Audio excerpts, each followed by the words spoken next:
ठीक है sir. Sir मेरा बेसिकली मसला है कि क्या है कि मैंने नमाज के बारे में आपसे पता करना है। तो सर पांच नमाज में नमाजें हैं पांच इस्लाम वक्त में। सर मैं जब जी पूछे नमाज पूछे। में 5 वक्त ही पढ़ता हूँ तो सर वो लज्जत नहीं आती सजदों की, या वो एक सुकून नहीं मिलता। लेकिन दूसरी तरफ ये है कि जब मैं नमाज नहीं पढ़ता तो मुझे एक अजीब सी कैफियत आ रही हो जाती है, मैंने क्या खो दिया है और क्या वो मुझ पे एक बोझ किस्म का आ जाता है। ओके। ये बताएं कितनी उम्र है आपकी? सर मेरी 18 साल। 13 साल है। ओके। हम्म। तो ये कभी आई है आपको लज्जत, जो आपकी लज्जत खो गई है तो आपको पता चला कि आप वो लज्जत नहीं आती, या कभी आई नहीं? सर पहले आती थी, ये थोड़ा सा अरसा हुआ है, थोड़ा सा ना। अच्छा।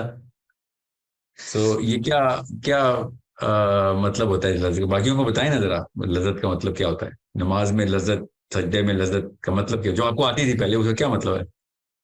सर पहले मैं जब नमाज पढ़ता था तो मुझे एक ऐसे नमाज में एक ऐसी कैफियत आ रही हो जाती, मैं बिल्कुल दुनिया से अलग हो चुका हूँ। सिर्फ मैं अल्लाह के सामने हूँ और अल्लाह और मैं हूँ बस। लेकिन अब वो स्ट्रेटेजी नहीं आती, वो मुझे लज्जत नहीं आती। बस एक उलझनों में पड़ा रहता हूँ वो बस। किस तरीके की आप जब लाइफ गुजार रहे हैं ना, जिसमें आपका स्केड्यूल ज्यादा है, मैं आपको आसान टोटका बताऊं, ये स्क्रीन सेल फोन जरा दूर हो जाए, हफ्ता 10 दिन, आपको नमाज के अंदर जो है ना, वो वो वाला फोकस डेवलप हो जाएगा। क्योंकि जो आपको फोकस की केमिस्ट्री है ना, फोकस की केमिस्ट्री, वो जिस लेवल पे परवर्जन में चली गई ना इस स्क्रीन की वजह से, वो केमिस्ट्री को हमने जी सर। बहुत ज्यादा तबाह किया है। तो वो सबसे पहला काम तो ये शॉर्टकट है। मगर जी सर। असल में जो असली काम है ना, असली काम नमाज में लज्जत का, वो है उम्मत के मसले के बारे में सोचना। तो नमाज में लज्जत नहीं आनी चाहिए, नमाज में आंसू आने चाहिए। नमाज में आपको गिग्गी बन जानी चाहिए रो रो के। नमाज में लज्जत का कॉन्सेप्ट मुझे कभी भी समझ नहीं आया। ये अशफाक अहमद साहब या बुजुर्गान को आता होगा, उनको यकीनन आती भी, आपको भी आती होगी लज्जत। मुझे साहबा से नहीं मिली वो लज्जत, मुझे साहबा की और सीरा से नमाज में आंसू मिले। ठीक है। जी आंसू सर। जो है ना, नमाज वो असली नमाज की निशानी है। और आंसू तब आएंगे जब आपको वो वाला बच्चा आपके सामने खड़ा होगा, कि जिसको न सीरिया ने ऑन किया कि हमने नहीं कत्ल किया, न सऊदी अरब ने ऑन किया कि हमने कत्ल, मगर वो अकेला पड़ा रहा। ठीक है। जी सर। वो फलस्तीनी लड़की नजर आएगी ना आपको, जो 9 साल की है बच्ची, और वो टैंक के आगे खड़ी हुई है, और वो रोक रही है कि मेरे घर के अंदर तू घुसेगा तो मेरे छोटे भाई के ऊपर से गुजर जाएगा तू। वो सामने खड़ी हुई टैंक को अपने हाथों से रोक रही है। ठीक है। तो वो वो मनाजर जो है ना, उनके लिए आपने चैनल बनाना है नमाज को, कि अल्लाह मुझे इस काबिल बना कि मैं वो हाथ बनूं कि जिसके थ्रू ये वाला जुल्म रुक सके। ठीक है। नमाज में लज्जत ना ढूंढे, हम अमन के दौर में नहीं है, हम ऐसे दौर में हमारे बच्चे बच्चियां रेप और कत्ल हो रहे हैं, हम नमाज में लज्जतें ढूंढ रहे हैं, हमें सोल्यूशन ढूंढ रहे हैं। मेरे घर पे कोई मसला हो, मेरे हमसाए को नमाज में जी सर। लज्जत आ रही हो, तो लानत है ऐसे हमसाए पे। ठीक है। मेरे घर में डाकू गुस्से में है, और मेरे बेशक। साथ वाले बंदे को लंबे लंबे सजदे सूझ रहे हैं कि यार आज तो मजा ही आ गया नमाज का। तुझे पता नहीं था साथ वाले घर में क्या हो रहा है। ठीक है। जब इमरजेंसी नाफिज हो और दुनिया तबाही के दाने पे हो, तो मोमिनीन की नमाजें जो हैं वो इमरजेंसी नाफिज करती हैं उनके अपने दिलों और दिमागों के अंदर। गौर से समझें, कितना बड़ा मसला है। जी सर। ठीक है। यू शुड बी क्राइंग, जी sir. Your heart should be melting, like के जैसे आग में रख दिया किसी ने दिल को। नमाज के अलावा क्या कनेक्शन है मेरा और फलस्तीन के साथ, आप ये बताएं। वो है कोई कनेक्शन, या तो हम बाकी एक्शन भी कर नहीं रहे सर। हैं? उमर खत्ताब ने मस्जिद नबी में नमाज, मतलब जमात में नमाज जमात करा रहे थे, और सलाम फेरते ही पीछे मुड़े, और पीछे अब्दुल रहमान बिन औफ से कहा कि मुझे लगता है यमन के रबात ने फौजी कम भेजे। अब्दुल रहमान बिन औफ हजरत उमर खत्ताब को देख रहे हैं और मुस्कुरा रहे हैं कि नमाज में भी तुम्हें, आपको फौजियों की पड़ी हुई है कि उम्मत की पड़ी हुई है, कि कहीं दीन तो नहीं खतरे में आया हुआ। फौज दीन होती है ना, सिस्टम होता है। तो जी सर। आप समझे साहबा की नमाज क्या थी। आप कहते हैं ना, मैं कहीं और सोचता नहीं था, मैं तो ये सोचता था कि बस मैं और अल्लाह है। ठीक है। तो अल्लाह ताला आपको ही बता रहे हैं इन निशानियों के थ्रू कि चल बेटा उठ काम कर, 18 साल का हो गया, ठीक है। सो यू जी need to focus on the real problems so that you can channel those problems into getting a softer heart. Okay, हम सर। ओके पे नहीं सर इस टाइम पे वन पैदा मोर हो गए क्वेश्चन है। इस। जी जी पूछिए।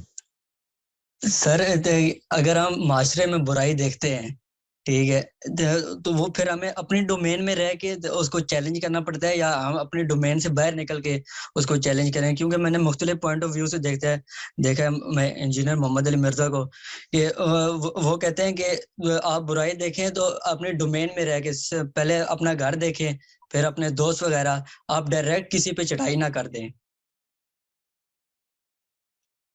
नहीं, इसमें जमीर मेरे दिमाग नहीं रजिस्टर करता किसी पे, किस पे बुराई तो कहीं पे भी हो सर सकती अगर है हम दुनिया में। नहीं अपने इर्द गिर्द अपने मोहल्ले में कर लें या अपने गांव में कर लें, तो जिधर भी बुराई देख रहे हैं तो आप इस काबिल नहीं है कि आप उसको डायरेक्ट हाथ से जाके रोकें। वो इंजीनियर मोहम्मद अली मिर्जा साहब का ये था कि आप अपने डोमेन में रह के उसको चैलेंज करें। उनका नाम लिए बगैर मुझे बताते ना तो मैं खुल के जवाब देता। अब ऐसा ना लगे कि आपको कि मैं उनकी फिलॉसफी का काउंटर कर रहा हूँ, मैं आपको वैसे फॉर्मूला बता देता हूँ। नहीं सर, ठीक है ओवरऑल बता दें। हाँ हाँ, बहरहाल ये तरीका ही गलत है सोचने का, और समझने इस तरीके को क्या है। जी आप जब कॉज निकालते हैं ना किसी प्रॉब्लम का, ठीक है, तो वो कॉज अगर जी लोकल हुआ तो आप पे लोकल इकदाम का सवाल होना है। वो कॉज अगर बड़े स्कोप के ऊपर है, फॉर एग्जाम्पल आपके गांव का नहीं बल्कि माशरे का मसला, तो आपने फिर उस कॉज को एड्रेस करने के लिए कैपेबिलिटी लेनी है। करना आपने वही है, कॉज को एड्रेस करना है। सिम्टम, आपके घर पे दीवार पे आग लगी जा रही है बार बार, दीवार पे, ठीक है, साइड पे लेफ्ट पे आपकी दीवार है बिस्तर की, उस पर अचानक आग लग जाती है एक छोटे से सुराख में से।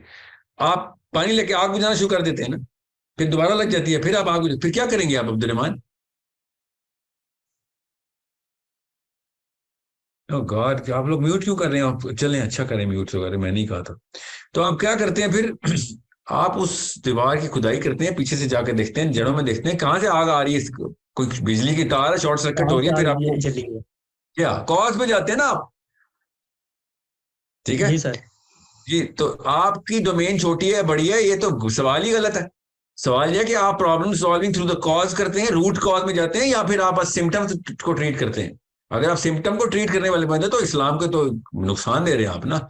जब आप कॉज को जी ढूंढने सर। वाले बंदे बनेंगे तो आपको पता चल जाएगा कुछ जगहों पे आपको ग्लोबल प्रेपरेशन करनी पड़ेगी, कुछ जगहों के लोकल ही मसला होगा। मेरा मशवरा यूथ को ये है, लोकल मसाइल छोड़ो भाई, टाइम ही कोई नहीं है। कॉज आइडेंटिफाई करने का के इल्म हासिल करो, कैपेबिलिटी हासिल करो कि आप आपके जेन में रेडियोलॉजी का डिपार्टमेंट बहुत अच्छी तरह शार्पन हो, कि जब आप मसला देखें तो आप देखेंगे इसकी कॉज कहाँ से आ रही है, और उस कॉज को एड्रेस करने के लिए आपके अंदर स्किल डेवलपमेंट की शनाख्त है, कौन सी स्किल चाहिए, कौन से एट्रीब्यूट चाहिए, कौन सी नॉलेज चाहिए इसके लिए, ठीक है।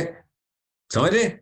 ये है इस्लाम को जी सर। ग्लोबल करने का तरीका। कभी भी सिम्टम्स को ट्रीट नहीं करना, कोई लोकल मसला है कोई ग्लोबल मसला है, ऐसा कुछ नहीं होता। किसी जगह पे कॉज मियाँ वाली के किसी गांव में लगी होती है, कॉज पीछे इंग्लैंड से आ रही होती है, ठीक है। अभी एक टीवी ड्रामा है, लड़के को ट्रेनिंग दे रहा है, उसका बाबा भी मुझे आज ही बता रहा था, लड़के को ट्रेनिंग देनी पड़ी है कि तू लड़की भी बनना चाहता है तो खैर है।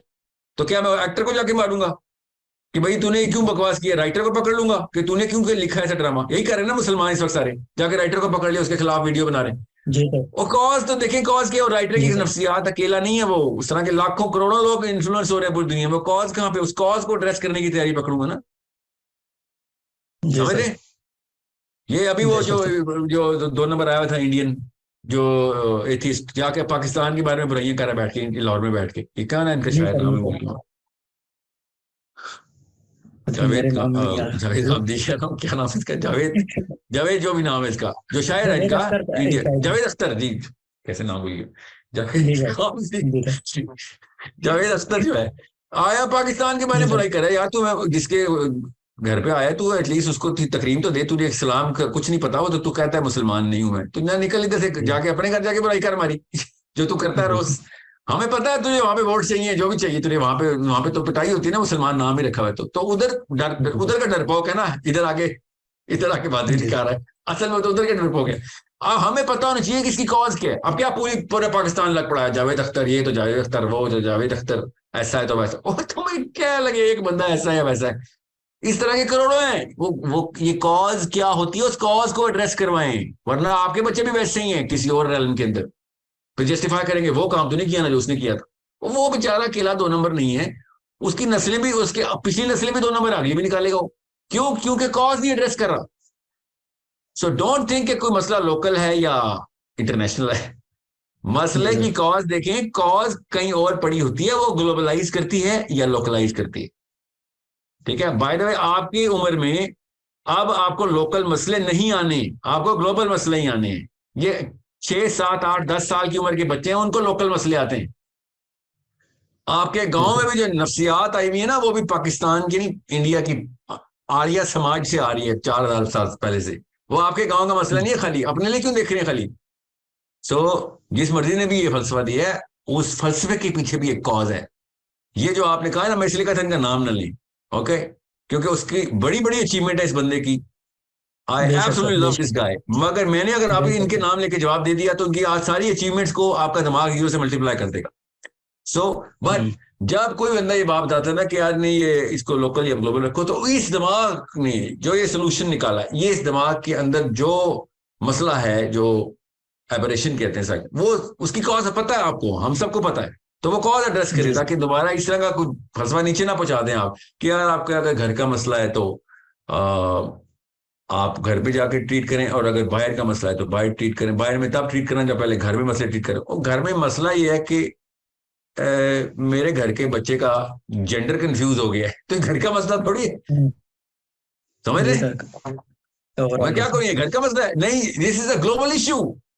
Yes sir. So you need to understand how to look at a problem and then you solve it at the root cause. और ये कॉमन सेंस की बात है, कॉमन सेंस की बात है। ओके, जी सर। आपको मैं रॉकेट साइंस में तो नहीं जा गया ना। आप डॉक्टर के पास जाते हैं, हम्म। पेट में दर्द है, वो क्या कहते हैं, पेट में दर्द है, ये लो जी दवाई पेट के दर्द की, खा लेना। दोबारा जाएंगे ऐसे डॉक्टर के पास? वो कहता है भैया सब ठीक है, पेट का दर्द है, हमें क्या पता किस वजह से, तेरा ब्लड टेस्ट करते हैं, फिर तेरा अल्सर टेस्ट होगा, फिर कैंसर टेस्ट होगा, सबसे पहले कैंसर टेस्ट होगा, कब से चल रहा है तेरा पेट का दर्द, हमें देखना पड़ेगा। जब कॉज को नहीं एड्रेस करेंगे तो रोज आ जाके एक दवाई ले लिया करेगा। तो यही कर रहे हैं हम मुसलमान। सामने जो चीज देखी उसके ऊपर ईंटें पत्थर मारे और निकल के बाहर, कहा जी हमने मसला हल कर दिया। मसला ऐसे नहीं हल होगा। सी वेयर द फायर इज, कहाँ पे आग कहाँ क्यों लग रही है, क्यों लग रही है, कि वो एड्रेस करेंगे तो दोबारा नहीं लगेगी। अगर क्या कहाँ लग रही है, क्या लग रहा है, दोबारा कर बुझाते रहे, आग दोबारा लगती रहेगी। ठीक है, जी आई sir. Hope everyone is clear.